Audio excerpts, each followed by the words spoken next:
बात करने के लिए लॉगिन करें www.astrotak.com। नमस्कार, बहुत बहुत स्वागत है आपका। आइए आज बात करते हैं तर्पण के विषय में। जो आज का विशिष्ट विषय है वो है देव ऋषि मनुष्य तर्पण, अर्थात पितरों के तर्पण के विषय में आज आपको जानकारी देते हैं। उससे पहले कुछ बेसिक बातों के विषय में जानकारी दे दें। देखिए, ये जो तर्पण होता है, ये जो 15 दिन का आश्विन मास शुक्ल पक्ष पूर्णिमा से लेके और अमावस्या तक का ये जो 15 दिन का टाइम होता है, ये टाइम विशिष्ट पितरों के लिए होता है। इसको पर्वणि श्राद्ध कहते हैं, अर्थात ये पितरों का एक पर्व है। और इस पर्वणि श्राद्ध में तर्पण का अपना विशेष महत्व होता है। तो तर्पण, देव तर्पण, ऋषि तर्पण, पितृ तर्पण। और तर्पण आप ऐसा नहीं है कि आप घर कर सकते हैं, यानी कहने का तात्पर्य कि तर्पण घर का बड़ा लड़का और छोटा लड़का तो विशेष कर ही सकता है, इनको तो अधिकार है ही। तर्पण घर का कोई भी, यानी लड़का हो, वो बड़ा लड़का है या बीच का है या छोटा है, सभी कर सकते हैं। और तर्पण के विषय में यह भी बता दूं कि तर्पण आप अपने मित्र बंधुओं का कर सकते हो। आप तर्पण जिसके लिए चाहो उसका तर्पण कर सकते हो, मतलब जिसके लिए आप चाह रहे हैं, जो आपका कोई मित्र है, कोई रिश्ते नाते में है, कोई संबंधी है, बिल्कुल आप उसका तर्पण कर सकते हो। थोड़ी सी बात आपको मैं बताता हूँ कि देखिए, गिद्धराज जटायु से भगवान का क्या रिश्ता था प्रभुराम का, लेकिन भगवान प्रभुराम ने उसका अंत्येष्टि कर्म किया और पिंडदान किया। तो वो जब परब्रह्म परमात्मा ने गिद्ध जटायु का किया और जो कि उनसे उनका कोई रिश्ता नहीं था, तो आप जिसे अपना स्वजन मानते हो, अपना प्रिय मानते हो, अपना मित्र, सखा, बंधु, कुछ भी मानते हो, आप उसका तर्पण कर सकते हैं। प्रभु राम वनवास में जब थे, उस वक्त उनने अपने पिता का विधिवत श्राद्ध किया था। पंचवटी में जब थे, तो जिस दिन उनके पिता का श्राद्ध की तिथि आई, उस दिन उनने आसपास के सभी ऋषियों को आमंत्रित किया। ये बहुत मैं शॉर्टकट में बता रहा हूँ। आमंत्रित किया, आमंत्रित करके उनने बहुत ही अच्छा, स्वादिष्ट और रुचिकर खाना बनवाया। अर्थात माँ जानकी ने ब्रह्म मुहूर्त में उठ करके बहुत रुचिकर स्वादिष्ट खाना बनाया। उन ऋषियों को खाना प्रभु राम और लक्ष्मण जी ने परोसा, लेकिन किचन से बाहर माँ जानकी नहीं निकली। यह बात प्रभु राम के दिमाग में जो है चलती रही कि माँ जानकी क्यों नहीं निकली।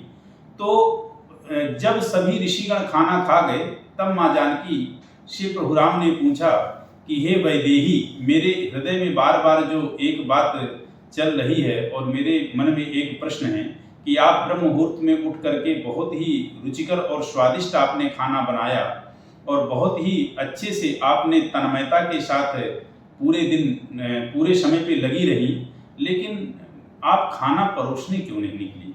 तब उस वक्त माँ जानकी ने कहा कि पिता तव मया दृष्टा, मैंने उन ऋषियों के शरीर में आपके पिता को साक्षात देखा है, पिता के दर्शन किए हैं। यदि मैं मलिन और फटे हुए वस्त्रों में आपके पिता के सामने जाती, तो शायद हो सकता है कि वो मारे उसके काहली के और मारे उसके जो है लज्जा के, वो हो सकता है कि खाना ना खाते, वो पूरी तरह से तृप्त होकर के आपका ये श्राद्ध ग्रहण ना करते। तो देखिए, ऐसा है कि परब्रह्म परमात्मा ने वन में तक श्राद्ध किया है, जो कि वहाँ उनके पास कुछ खास व्यवस्था नहीं थी। क्यों? क्योंकि श्राद्ध बहुत थोड़े सी चीजों में किया जा सकता है। श्राद्ध का मतलब होता है श्रद्धा। श्रद्धा शब्द से ही आपकी श्राद्ध से ही श्रद्धा शब्द की उत्पत्ति है, और जैसी आपकी श्रद्धा है उसी प्रकार देवताओं को आपका वह श्राद्ध स्वीकार है। तो एक श्राद्ध हुआ। दूसरा, तर्पण के विषय में आज मैं विशेष आपको जानकारी दूंगा कि तर्पण की क्या विधि है, तर्पण कैसे करना चाहिए, देवताओं को, ऋषियों को और अपने दिवंगत पितरों को कैसे तर्पण करना चाहिए। ये गंगा जल है, जल में इसको मिश्रित करेंगे। ये गाय का दुग्ध है, दुग्ध को जल में मिश्रित करेंगे। ये अक्षत हैं जिनसे देवताओं का जो है तर्पण होगा। ये जौ हैं जिनसे ऋषियों का तर्पण होगा। ये तिल हैं जिससे पितरों का तर्पण होगा। ये सफ़ेद पुष्प हैं जो उसमें मिलाए जाएंगे। ये आपकी पहनने की पैती हैं और ये कुशा है आपका। तो देखिए, जो जौ है, जौ से पितरों का तर्पण होता है। जो अक्षत है, अक्षत से देवताओं का तर्पण होता है। अक्षत का मतलब होता है अक्षत। अक्षत के द्वारा की गई पूजा या किया गया तर्पण या किया गया कोई भी पुण्य कार्य है वो कभी क्षय नहीं होता, अर्थात वह अक्षय हो जाता है, अजर हो जाता है। वह बहुत ही अत्यधिक हमें जो है जन्म जन्मांतरों के लिए चिरकाल पुण्य फलदायी होता है। तिल के विषय में और कुशा के विषय में देखिए, तिल जो है भगवान विष्णु के पसीने से उत्पन्न हुआ और कुश जो है उनके रोम है, कुशा उनका रोम है।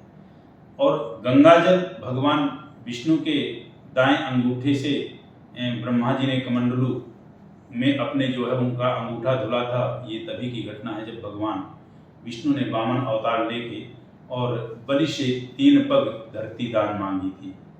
तो इस विषय में आप जान गए। अब मैं इसके बाद आपको सीधे तर्पण से जोड़ता हूँ और तर्पण में सीधे आपको ले चल के तर्पण करके बताता हूँ कि ऐसे इस तरह से तर्पण किया जाता है। ओम अपवित्र पवित्रो वा सद्भावस्थंगतो विवा स्मरेत् पुंडरीकाक्षं सभायाभ्यंतर शुचि। ओम पुंडरीकाक्षः पुनातो पुंडरीकाक्षः पुनातो श्रीराक्षम्या। ओम केशवाय नमः। ओम नारायणाय नमः। ओम गोविंदाय नमः। माधवाय नमः। हस्तो प्रक्षाल्य। ओम पृथ्वी त्वया धृता लोका देवी त्वं विष्णुता त्वं च धारय मां देवी पवित्रं कुरु चासनं पवित्री धारणम। फिर ऐसे आप पवित्री का धारण करें। ओम पवित्रेस्तो वैष्णव्यो शवितृपः प्रशव उत्पन्नामिक्षद्रेण पवित्रेण सूर्यस्य रश्मिभिः तस्य ते पवित्रपते पवित्रपो पुने तक्षके यम्मा चिद्रूपिणी महामाये दिव्यतेजास्मन्विते तिष्ठ देवी स्कावंदे तेजो वृद्धिं कुरुष्व मे। ऐसे आप अपना शिखाबंधन कर लें। शिखाबंधन मानस्तो के तनये मान आयुक मानव गोकु मानव अश्वे कुरेका मानव वीरन्न द्रभामिनो पदिरिहगमंता शतमित्वा हवामहे। हरि ओम मा हरि ओम मा चिद्रूपिणी महामाये दिव्यते तिष्ठदेवी स्कावंदे तेजो वृद्धिं कुरुष्व मे। प्राणायाम, ऐसे प्राणायाम करें।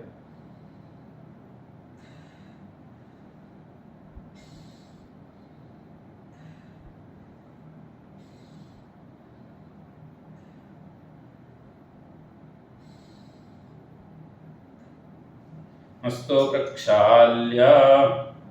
बस अब आपका हो गया। अब यहाँ से आप जो है संकल्प शुरू करें और संकल्प जो है आपका होगा तो उसमें तीनों का एक साथ संकल्प हो जाएगा, देव, ऋषि और पितृ।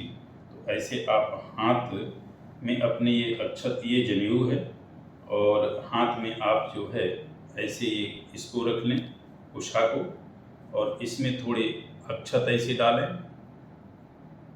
ऐसे डाल करके और फिर संकल्प करें ऐसे संकल्प।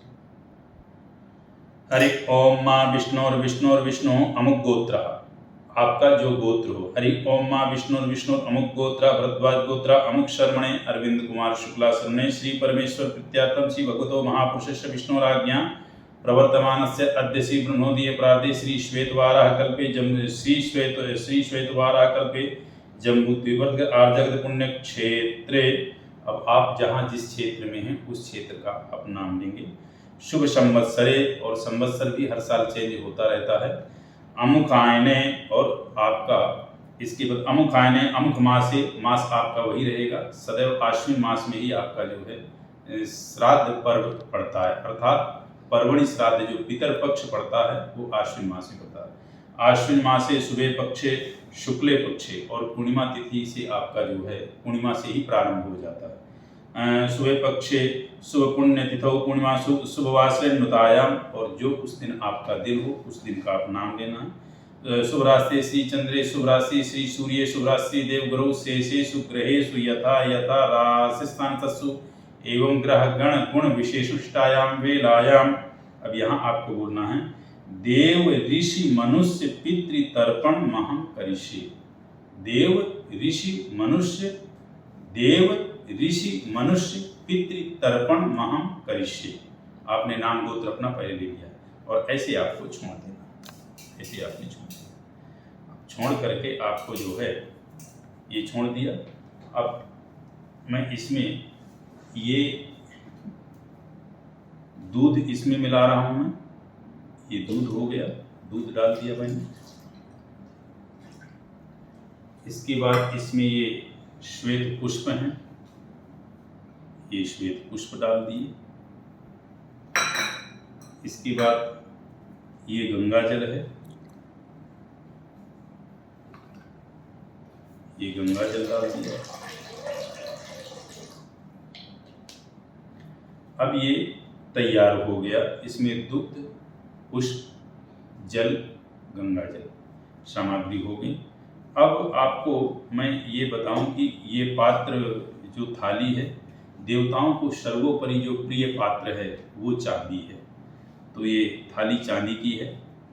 और अब ये मैं आपको बता रहा हूँ इसलिए पात्र थोड़ा छोटा लिया है, बाकी बहुत ज़्यादा पानी इसमें अभी मैं नहीं डालूँगा।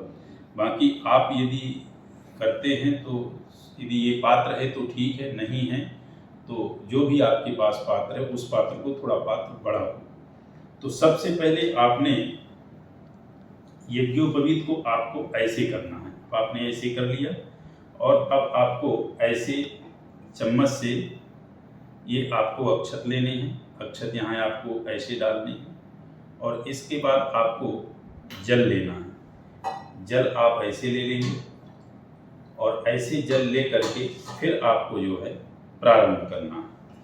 तो ये मैं आपको बता दूं कि सबसे पहले जो अपन प्रारंभ करते हैं उसमें तीर्थों का तर्पण सबसे पहले आता है। तो जिसके विषय में बोलते हैं कि ब्रह्मादय सुरा सर्वे ऋषिया पितरस्ता आगच्छन्तु महाभागा ब्रह्मांडो दर्वर्तिना। तो तीर्थों का जो तर्पण होता है वो 9 बार होता है।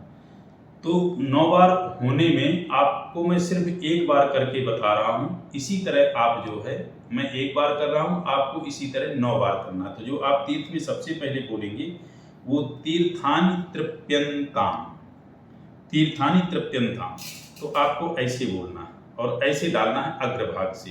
अब ये अग्रभाग से क्यों डालना है इसका मैं बता दूं कि ये जो हथेली है ये देव तीर्थ है और ये देव तीर्थ है। हथेली का जो ये भाग है ये ऋषि तीर्थ है और जो हथेली का ये भाग है ये पितृ तीर्थ है। देव, ऋषि और पितृ, इस तरह से। तो देवताओं को जो डालेंगे वो इस भाग से डालेंगे। तो अभी आपने ये समझा कि तीर्थानि तृप्यताम, आप तीर्थों को जो है 9 बार डालेंगे। फिर इसी प्रकार देव तर्पण करेंगे। तो देव तर्पण में सबसे पहला आप जो डालेंगे वो डालेंगे आप जो है एक बार, जैसे मैं एक बार करके बता रहा हूँ, और आपको फिर 29 बार डालना है।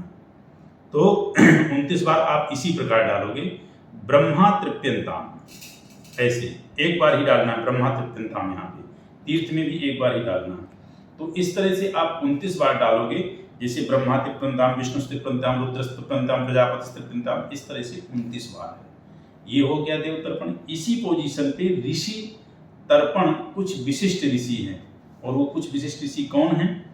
जैसे कि आपके 10 ऋषि हैं, मर्च्यादि 10 ऋषिया आगच्छन्तु गृहात्वेतान जलान जलीन। आप ऐसा नहीं भी बोल पाते हैं तो उन ऋषियों का आप मन में नाम ले लीजिए और आंख बंद करके स्मरण कर लीजिए, उससे भी उनका जो है आगमन हो जाएगा। तो मैं इसमें आपको फिर बता दूं कि आपको वो 10 ऋषि हैं और 10 ऋषियों को आपको इसी प्रकार डालना है। जैसे मैं पहला बोलता हूँ, मर्चिस तृप्यन्ताम, अत्रिस तृप्यन्ताम, वशिष्ठ तृप्यन्ताम, तो ये इस तरह से आपको जो है 10 बार डालना। अत्रिस तृप्यन्ताम, अंगिरस तृप्यन्ताम, पुलस तृप्यन्ताम, पुलस तृप्यन्ताम, कुतुस तृप्यन्ताम, प्रचेतस तृप्यन्ताम, वशिष्ठस तृप्यन्ताम, भृगुस तृप्यन्ताम, नारदस तृप्यन्ताम। ऐसे ये 10 ऋषियों की जो गणना होती है इनकी भी देवतुल्य ही होती है। अब ये हो गया आपका तीर्थ तर्पण, देव तर्पण और ऋषि तर्पण। अब आपका जो आएगा वो दिव्य मनुष्य तर्पण आएगा। तो इसमें आपकी दिशा बदल जाएगी। दिशा कौन होगी आपकी? ये दिशा अब आपकी, अभी मैं जो बैठा हूँ ये पूर्वाभिमुख है, अब दिशा हो जाएगी उत्तराभिमुख, अर्थात इधर। तो मैं थोड़ा सा घूम रहा हूँ और आपको जो है पूरा प्रॉपर घूम के करना होगा। मैं थोड़ा सा घूम करके आपको बता दे रहा हूँ कि मैं ऐसे घूम गया और ऐसे घूम करके इसमें जो है ये अभी मैं सभ्य था, ये जो जनेऊ था ये शब्द था, और अंगोछा और जो जनेऊ है वो अब आपकी जो है कंठीकार हो जाएगी।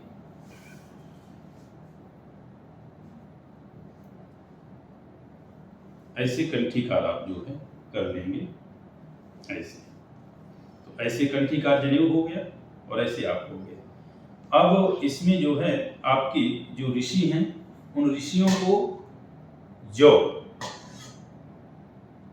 डलेगा और जौ से आप तर्पण करेंगे, और ये आपका जो जनेऊ है, जनेऊ आपका ऐसे हो जाएगा। तो आप ऐसे देंगे। इसमें जो है सनकादयः सप्तमुनिया आगच्छन्तु गृहात्वेतान् जलांजलि। तो इसमें जो है आपका प्रारंभ होगा, इसमें 7 हैं और इसमें 2-2 बार डालेंगे, और इसमें आप ऐसे बोलेंगे सनकस्तृप्यन्ताम, एक ही बार डाल के ऐसे हाथ हिलाएंगे, 2 बार हो जाएगा। सनकस्तृप्यन्ताम, सनंदस्तृप्यन्ताम, सनातस्तृप्यन्ताम। तो ऐसे ये जो 7 हैं, 7 में आपको 2-2 बार डालना है, तो 7 दूनी 14 हो जाएंगे। तो यहाँ पे 14 बार आपको जो है डालना है। ये हो गया कंठीकार उत्तराभिमुख ऋषियों का, दिव्य मनुष्यों का हो गया। अब आपको दिव्य मनुष्य पितृ तर्पण का हो गया। तो इसमें आपका जो है दक्षिणाभिमुख हो जाएगा। दक्षिणाभिमुख होने के लिए फिर आप समझने कि मैं ऐसे हो गया, और ऐसे होने के बाद जो है इस तरह से घूम गया, और थोड़ा सा मैं घुमा रहा हूँ, बाकी आप जब करें तो प्रॉपर पूरी तरह से हो जाएंगे। ये आप लोगों को बताने के लिए कह रहा हूँ कि आप ऐसे घूम गए, और ये जो अब आपका जनेऊ है, ये जनेऊ अभी तक आप जो है आपने पहले शब्द दिया था और अब कंठीकार हो गए। अब आपको अपशब्द होना है। तो अपशब्द में अंगोछा भी इधर रहेगा और जनेऊ भी इधर इस कंधे में आ जाएगा, यानी बाएं कंधे में जनेऊ भी आ जाएगा और बाएं कंधे में अंगोछा भी रहेगा। तो ऐसे आपका अब आ गया। अब आप जो देंगे वो आप जो है, जो आपके दिव्य मनुष्य पितृ तर्पण है आप उनको देंगे। और वो किस तरह से, कैसे हैं, वो ऐसे हैं कि आप इनके विषय में कहते हैं कव्यावाड वाणला देव दिव्य पितर आगच्छन गणत्वेतान जलांजलि। तो इसमें अब आप अभी तक तृप्यताम था, अब आपका जो है यहाँ से जो आप प्रारंभ करेंगे वो तस्मै स्वधा नमः, तस्मै स्वधा नमः ये पितरों के लिए होगा। और दिव्य मनुष्य पितृ तर्पण में ये भी आते हैं। तो इसमें कव्यावाड मंडलस तृप्यंताम, इसमें आप जो लेंगे वो लेंगे तिल, यहाँ से तिल का होगा। ये दिशा अपनी बन जाएगी दक्षिण, ठीक है। तो अब आपने यहाँ पे कव्यावाड वाणलस तृप्यताम इदम तिलकोदम तस्मै स्वधा नमः ऐसे करके, और यहाँ पे आपको 3 बार छोड़ना। ये जो तर्जनी है, अंगूठा है, इस बीच से जाना चाहिए, और 3 बार आपको तस्मै स्वधा नमः, तस्मै स्वधा नमः, तस्मै स्वधा नमः ऐसे 3 बार करके छोड़ना। तो ये आपके दिव्य पितृ तर्पण हो गए। अब इसके बाद यमादि तर्पण होगा, और यमादि तर्पण भी आपका जो होगा वो 14 होंगे, ठीक है। इसमें भी आपको मैं बता दूं कि इसमें 3-3 बार करके बोलेंगे, और ये आपके दिव्य मनुष्य, जो आपका दिव्य मनुष्य पितृ तर्पण है, ये 21 बार होगा। क्यों? क्योंकि ये 7 है, तो 7 दूनी 14, 7 21, ये 21 बार होगा। अब इसके बाद यमादि तर्पण है। तो यमादि तर्पण में ये जो हमारा बायां पैर है, इस घुटने को मोड़ के फिर देंगे, दिशा यही रहेगी दक्षिण, ठीक है। तो इसमें जो है आप ऐसे होके ये अपना पैर, ये बायां पैर मैंने मोड़ लिया, ये पैर मुड़ गया, और बायां पैर मोड़ने के बाद ऐसे ही आपको तिल से ही देना है। ये तिल ले लेना है, और तिल लेकर के आपको ऐसे ही देना है, ऐसे। इसमें आपको बोलना है यमादि चतुर्दश देवा आगच्छन्तु गृहात्वेतान जलांजलि। ऐसा बोलने के बाद आपका जो पहला है, इसी यमाय नमः ऐसे डालेंगे, फिर बोलेंगे यमाय नमः, यमाय नमः, यमाय नमः, धर्मराजा नमः, धर्मराजा, धर्मराजा, धर्मराजा। तो ऐसे करके आपको 14 बार जो बोलना है। तो 14 बार 3 बार बोलना है। तो 14 दूनी 28, 14 × 3 42 बार हो जाएगा, यानी 42 बार। ये यमादि तर्पण है। इसके बाद अब आपका शुरू होता है पितृतर्पण, अर्थात यहाँ से आपके पिता का तर्पण शुरू होता है। तो इसमें आपको थोड़ा सा मैं समझा दूं कि यहाँ की स्थिति ऐसी है कि सबसे पहले जो आप तर्पण करेंगे वो तर्पण अपने पिता का करेंगे। पिता के बाद फिर पिता के बाद अपने आप जो है दादा का करेंगे, यानी पिता के पिता का। फिर उसके बाद आप पिताजी के दादा का करेंगे, यानी परदादा, आप अपने परदादा का। पिता के बाद पिता दादा, उनके पिता परदादा हो गए, ठीक। तो उसमें आपको क्या बोलना है, उसमें वैसे हालांकि मंत्र आदि सभी होते हैं, बोले जाते हैं, लेकिन आप अपनी व्यवस्था के हिसाब से, आप अपनी नॉलेज और ज्ञान के हिसाब से प्रयास करें। और इसमें आपका जो है, मैं पहला एक जो है बोल के बता दे रहा हूँ। जैसे पहला मंत्र हुआ, उदीरता मावरा उत्परासा उन्मध्यमः पितरः सौम्यसः आसुम ययुराव्रकारितज्ञास्ते नो वन्तु पितरो हवेषु अमुक गोत्रः।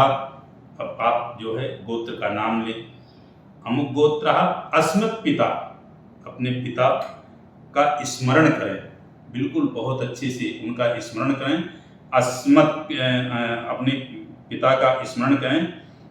हवेषु अमुक गोत्रा अस्मत् पिता अमुक सर्वणे, और उनका नाम ले मन में। और वैसे बोल भी सकते हैं नाम, वसुस्वरूपस्तृप्यतामिदं तिलकोदम तस्यै स्वधानम, ऐसे करके तस्यै स्वधानमा तस्यै स्वधानमा तस्यै स्वधानमा 3 बार आपको जो है डालना है। इसी प्रकार पिताजी के पिताजी का भी आपको बोल करके और उन पे भी जो है 3 बार ऐसे डालना है, तस्मै स्वधानमा तस्मै स्वधानमा तस्मै स्वधानमा। फिर उनके पिताजी को 3 बार बोल करके फिर डालना है, तस्मै स्वधानमा तस्मै स्वधानमा तस्मै स्वधानमा, 3 बार। कहने का तात्पर्य हुआ कि पिता, पितामह और प्रपितामह, ये 3 हो गए। इसके बाद फिर आप जो है, ये हो गया आपके पिता पक्ष का। अब आप जो है माता में आए। कहने का तात्पर्य ये पिता का हो गया, अब माता में आए। यदि आपकी माता इससे ऊपर के भी किन्हीं को देना चाहते हैं तो दे सकते हैं, लेकिन 3 का अनिवार्य है। पिता, पिता के पिता और फिर पिता के पिता, यानी पिता, पितामह, प्रपितामह, 3 हो गए। अब माता में आएंगे। तो माता के लिए भी ऐसी आप जो है तिल लें। तिल लेने के बाद जो है आप जल लें, और जल लेने के बाद उनका भी जो है आपको ऐसे बोलना है, अमुक गोत्रा अस्मन माता। यदि आपकी माता हैं तो फिर आप अपने दादी का देंगे। दादी को यदि माता हैं तो दादी को देंगे। माता का यदि देना है तो माता को ऐसे देंगे, अमुक गोत्रा अस्मन माता अमुक देवी। तो माता का स्मरण करें और माता का नाम लें। गायत्री स्वरूप, यहाँ उनको गायत्री स्वरूपा कहा जाएगा। और तृप्यतामिदं तिलकोदम तस्यै स्वधानमा, यहाँ पे ये ध्यान देना है, जो पितरों को बोलेंगे तस्मै स्वधानमा, जो मतलब पुरुष वर्ग को बोलेंगे तस्मै स्वधानमा, स्त्री वर्ग के लिए जो बोलना होगा तस्यै स्वधानमा। तो यहाँ पे आप बोलेंगे गायत्री स्वरूपा तृप्यतामिदं तिलकोदम तस्यै स्वधानमा तस्यै स्वधानमा तस्यै स्वधानमा तस्यै स्वधानमा, ऐसे करके आपको जो है 3 बार डालना है। इसी तरह आप अपने दादी को, फिर दादी के बाद परदादी को, ऐसे करके 3 ये हो गया। इसके बाद आपके पितरों का जो तर्पण है वो पूर्ण होता है। थोड़ा सा यहाँ पे हल्का सा रुक करके हाथ जोड़ करके उनसे कामना कीजिए कि आप मेरे दिए हुए इस तर्पण से तृप्त हों और मुझे आशीष दें। जैसे कि मैं मंत्र बोल करके बता रहा हूँ, वेदोक्त मंत्र है, आपको नहीं मंत्र आता है, जैसे भी आप मन से कामना करेंगे वैसे वो स्वीकार करेंगे। नमो वः पितरो रसाय, नमो वः पितरो नमो वः पितरो रसाय, नमो वः पितरः शोषाय, नमो वः पितरो जीवाय, नमो वः पितरः स्वधायै, नमो वः पितरो घोराय, नमो वः पितरो मान्यवे, नमो वः पितरः पितरो नमो वो गृहन्नः, पितरो दत्तासतो वः पितरो द्वेष्मै तद्वः पितरो वासाधत्ता। ये आपका जो है, ऐसे मैंने वैदिक मंत्र से बोला, आप वैसे हाथ जोड़ करके कामना कर लें। अब यहाँ आपका जो शुरू होगा माता मदीनाम तर्पणम, अर्थात माता पक्ष का शुरू होगा। माता मदीना आपकी माता के पक्ष का, यानी नाना नानी आदि का यहाँ से तर्पण आपका शुरू होगा। तो इसी प्रकार नाना नानी आदि का भी तर्पण होगा। जैसे आप ये अक्षत ये जो तिल ले लें और तिल लेकर के ऐसे कर लें, और इसके बाद जो है आप उनके लिए भी ऐसे बोलेंगे अमुक गोत्र, जो उनका गोत्र है आपके नाना जी का, अमुक गोत्र। जैसे मैं अब इसमें बोल कर, जैसे अमुक गोत्र उपमन गोत्र अस्मन मातामहो बाबूलाल शर्मणे वसुस्वरूपा तृप्यता मिदम तिलकोदम तस्मै स्वधानमा, तस्मै स्वधानमा, ऐसे आप बोलेंगे। इसके बाद इसी तरह आपको जो है अमुक गोत्र अस्मत् माता महो अमुक शर्मा आदि स्वरूपा तृप्यताम तिलकोदम तस्मै स्वधानमा, जैसे कि इनके पिता का, जो इनके पिता हैं, यानी हमारे जो आपकी माता हैं, माता के दादा, ठीक। उसके बाद अमुक गोत्र अस्मत् वृद्ध माता महो, फिर उनके जो पिता हैं, अर्थात हमारे मतलब आपके जो माता हैं, माता जी के परदादा, इसी प्रकार उनको देंगे। फिर उसके बाद जो है उसी पोजीशन पे आप अपने नानी को देंगे, और उसी स्थिति में नानी के जो है तो नानी की सास को देंगे, पर नानी, उसी फिर उनकी सास को देंगे। तो आपकी जो है ये 3 भाग शुरू हो गए, यानी नानी, नानी की सास और उनकी सास, तो ये 3 इनकी मतलब इनके कंप्लीट हो गए। तो ऐसे करके आप जो है माता पक्ष का आपने दिया, यानी नाना नानी को आपने दे दिया, ये तर्पण आपका यहाँ कंप्लीट हो गया। इसके बाद आप जो है आगे यदि करना चाहें तो आगे भी कर सकते हैं। उसमें फिर पत्नी आदि तर्पण, मतलब जो है पत्नी से लेकर के और पर्यंत मृतक संबंधियों को एक एक अंजलि जल दे दे। अब यहाँ पे आप अपने जो है संबंधी किसी को भी जल दे सकते हो। यहाँ क्रम यहाँ तक आया, आपके कोई भी हैं, किसी भी स्थिति में हैं, फूफा हैं, जीजा हैं, कोई भी है, कोई भी संबंध, कोई भी रिश्ता है, आपके ससुर हैं, आपके साले हैं, कोई भी संबंध है तो यहाँ से आप दे सकते हो। आपके भाई हैं, किसी का भी। तो कहने का तात्पर्य कि ये जो तर्पण है ये एक पितृयज्ञ है, यहाँ से आप किसी को भी दे सकते हो। इसके बाद आप शुद्धिकरण करें। ओम अपवित्र पवित्रो वा सर्वावस्थांगतो वा या स्मरेत पुंडरीकाक्षं सवायाभ्यंतर शुचि। शुद्धिकरण करने के बाद जो है आचमन करें। ओम केशवाय नमः, ओम नारायण गोविंदाय नमः, हस्तो प्रक्षाल्य। अब आप इसके बाद जो है नारायण सूर्य को अर्घ्य दें, सूर्य नारायण जी को। तो अर्घ्य आपको ऐसे देना है कि आप पात्र में चंदन डाल लें और पुष्प डाल लें ऐसे। और पहले जो है, इससे पहले आप अब अभी तक अपशब्द थे, अपशब्द हो जाए तो शब्द में आपका यज्ञोपवीत ऐसे आ जाएगा और अंगोछा आपका भी ऐसे आ जाएगा, ठीक। अब आप जो है नारायण को अर्घ्य देंगे ऐसे और बोलेंगे मंत्र। ओम ए सूर्य सहस्रांशो तेजो राशिगत पते अनुकंपय मां भक्त्या ग्रहणार्घ्यम दिवाकरा। ओम ए सूर्य सहस्रांशो तेजो राशिगत पते अनुकंपय मां भक्त्या ग्रहणार्घ्यम दिवाकरा। ओम ए सूर्य सहस्रांशो तेजो राशिगत पते अनुकंपय मां भक्त्या ग्रहणार्घ्यम दिवाकरा। ऐसे करके आप 3 बार जो है सूर्य नारायण को अर्घ्य देंगे और फिर प्रार्थना करेंगे। आदितस्य नमस्कारम एकुर्वन्तु दिने दिने जन्मांतर शास्त्रेण दारिद्र्यं नोपजायते। और यही प्रार्थना करेंगे। ब्रह्मा मुरारे त्रिपुरांतकारी भानु शशि भूमि सुतो बुधश्च गुरुश्च शुक्रः शनि राहु केतवा कुर्वन्तु सर्वे मम शुभप्रभाताम्। सूर्यः शौर्यमतेन्दुरोच्च पदवीं सन्मङ्गलं मङ्गलः सद्बुद्धिश्च बुधो गुरुश्च गुरुतं शुक्रः शुकं संसनिः। राहुर्बाहुबलं करोतु सततं केतुः कुलशून्यतिं। नित्यं प्रीतिकरा भवन्तु मम ते सर्वे नुकूलाग्रहा। सूर्यादि नवग्रह देवताभ्यो नमः। अब ऐसा करके ये आपका जो बचा हुआ जल है और ये आप अपनी उतार दें और उतार करके इनको आप रख दें। हालांकि ये अभी जो आपकी कुशोपाटनी जो मावस्या थी उस दिन इनको जो है मैंने उखाड़ा और उखाड़ के बनाया तो ये 1 साल तक कुशा चल जाता है। तो अभी वर्तमान में 15 दिन तक ये चलेगा और 15 दिन के बाद ये 35 और कुशा आप इसी तरह इसमें जो है डाल दें और इनको विसर्जित कर दें। फिलहाल डेली आपने ये करना है कि इस जल को किसी अच्छे जगह वृक्ष में डालना है। अब जब आपने ऐसा कर दिया तो 3 बार आपको हाथ जोड़ करके बोलना है ओम विष्णवे नमः, ओम विष्णवे नमः, ओम विष्णवे नमः। और इस जल को ऐसे करके आपको मस्तक और नेत्रों से ऐसे कंठ में आपको लगाना है और हाथ जोड़ करके प्रार्थना करनी है कि हे समस्त पितृगण, जिसके विषय में बोलते हैं गया गदा धरस्तु तृप्यतु ओम विष्णवे नमः।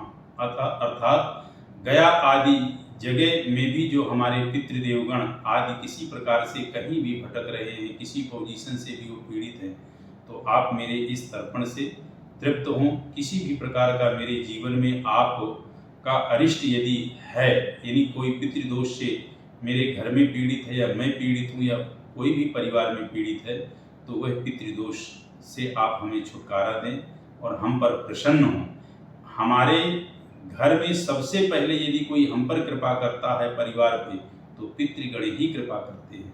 सच में तो ये है कि देव कार्य से पूर्व पहले पितृ कार्य होता है। किसी भी पूजन में, किसी भी घर के पूजा में, चाहे गृह प्रवेश हो कोई या मुंडन संस्कार हो या कोई भी पूजा हो, नांदी श्राद्ध जरूर होता है। तो नांदी श्राद्ध का मतलब ये होता है आनंदमय हो करके पितरों के प्रति हम अपनी जो श्रद्धा है उसके आधार पे, उसके स्थिति से हम उनकी जो है आराधना, उनके निमित्त हम जो है कार्य करते हैं। तो ये मैंने बताया, इसे आप करें। निश्चित रूप से आपके जीवन में हर एक प्रकार का लाभ होगा, क्योंकि किसी भी प्रकार से व्यक्ति ऋणी हो, रोगी हो, व्याधि बीमारी से ग्रसित हो, कोई भी उसको किसी प्रकार की यदि पीड़ा है, एक बार वो पितृपक्ष में तर्पण आदि करके देखे, उसको बहुत अत्यधिक शांति प्राप्त होगी। बाकी अन्य वीडियो मैं जरूर दूंगा कि श्राद्ध कैसे करना चाहिए, तिल का, जौ का आदि आदि का क्या महत्व है और किसका श्राद्ध किस दिन होना चाहिए, श्राद्ध का सही समय क्या है, श्राद्ध के लिए किन किन चीज़ों की विशेष खिलाने से जो है तो पितरों की तृप्ति होती है, आदि आदि चीज़ों का दूंगा। तो बस आज मैंने आप लोगों के सामने ये है करके बताया कि तर्पण ऐसे किया जाता है, आप लोग करें। निश्चित रूप से आप सभी के मनोरथ पूर्ण होंगे। इन्हीं शब्दों के साथ आप